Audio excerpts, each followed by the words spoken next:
الحمد لله رب العالمين الرحمن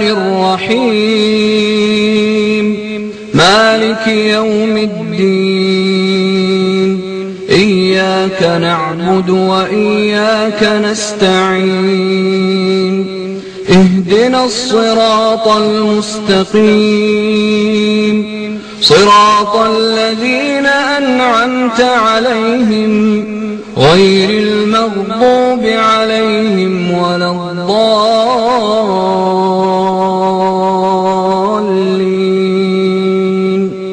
آمين.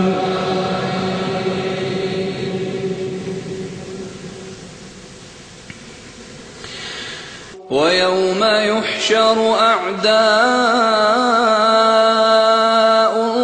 الله إلى النار فهم يوزعون حتى إذا ما جاءوها شهد عليهم سمعهم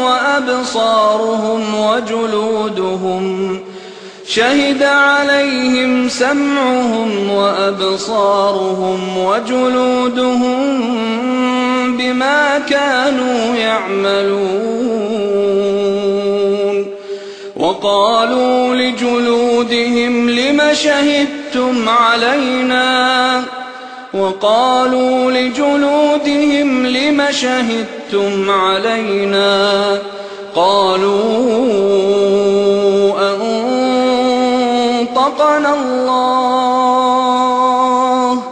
قالوا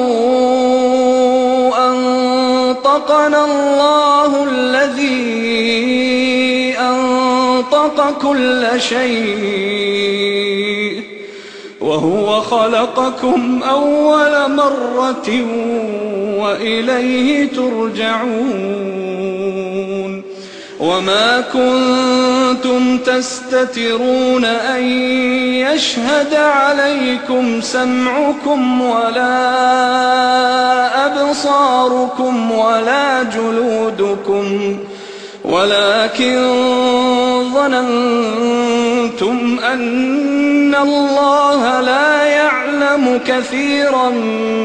مما تعملون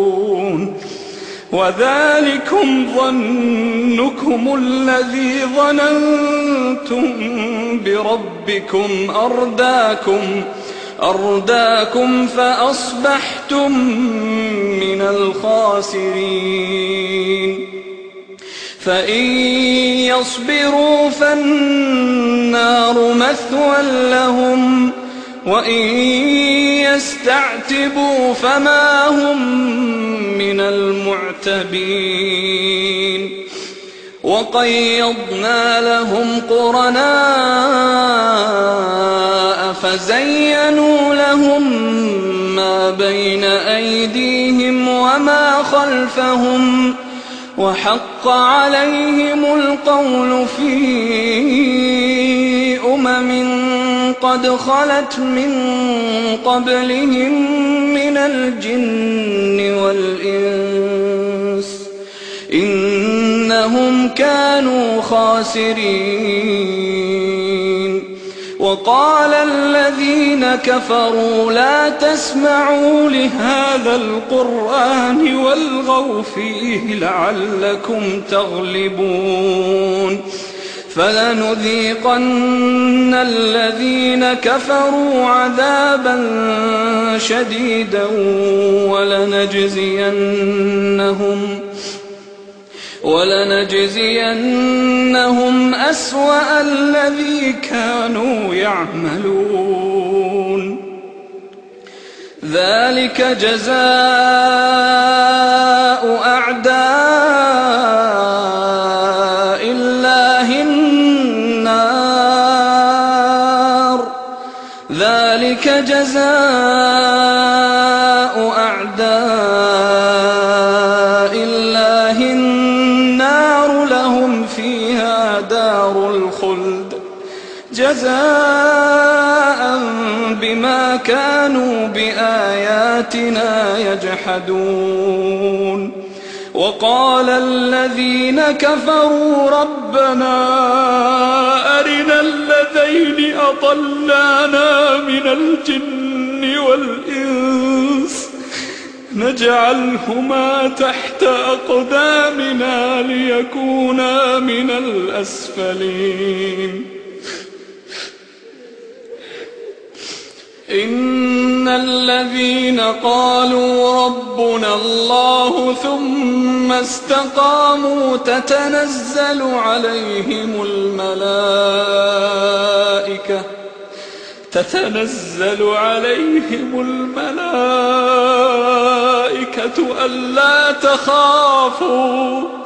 ألا تخافوا ولا تحزنوا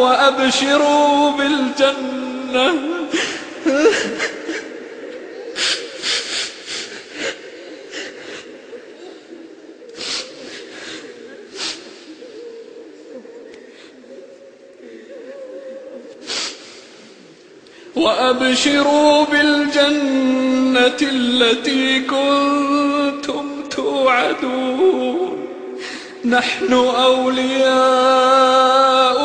في الحياة الدنيا وفي الآخرة ولكم فيها ما تشتهي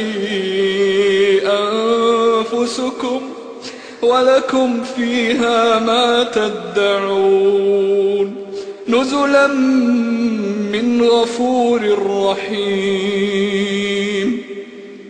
ومن أحسن قولا ممن دعا إلى الله وعمل صالحا وقال إنني من المسلمين ولا تستوي الحسنة ولا السيئة ادفع بالتي هي أحسن فإذا الذي بينك وبينه عداوة كأنه ولي حميم وما يلقاها إلا الذين صبروا وما يلقاها إلا ذو حظ عظيم وإما ينزغنك من الشيطان نزغ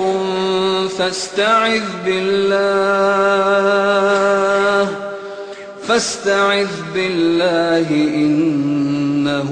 هو السميع العليم